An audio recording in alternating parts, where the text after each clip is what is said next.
It's like explaining love to someone. It's very different for every individual that you ask. So like, for example, you ask an athlete what obsession is, you might get this positive, like, I love my sport, this is what I'm obsessed with, this is what I think about all the time. Compared to someone else, and I'm not talking down on anyone, but that's just the reality of it, to where obsession might be a bad thing. So I feel like obsession there's kind of this gray area with what obsession actually is and how it can be used as a superpower, but it can also be a bad thing in a certain way.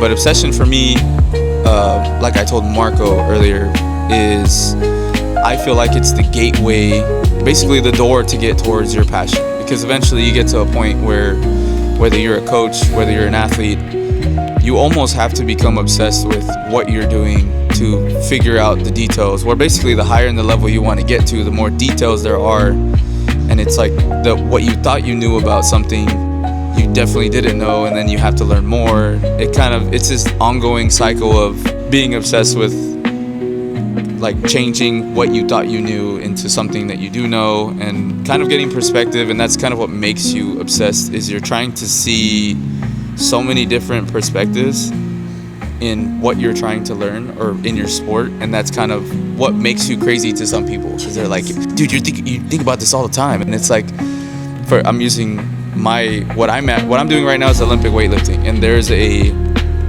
you can get completely obsessed with, the mechanics, the physics, all this science behind it, but then there's just an obsession on the other side with just loving the work. Like, which is ultimately, there's different levels to a lot of things, and I feel like obsession is the muscle that you are consistently trying to flex in your sport, because you're focused so much on the detail of things.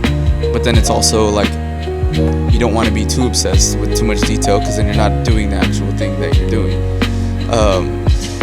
It makes no sense. Yeah, you get to a point where if you're actually obsessed with a sport, it becomes natural, to where you're not thinking about anything at all. It's just, you're just doing what you're doing. And I feel like a lot of people now kind of, I'm using this generation as a reference because it happens a lot. Like, to them, obsession is a bad thing because they look crazy doing something they like doing.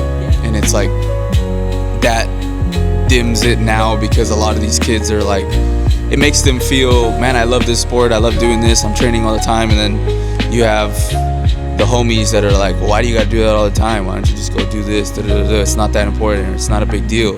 To some people it is. It's like, if you're watching this and you're obsessed with your sport, or you're passionate about improving, you're not crazy. But a good coach in high school told me that crazy gets you places. And that's where obsession can tie into that.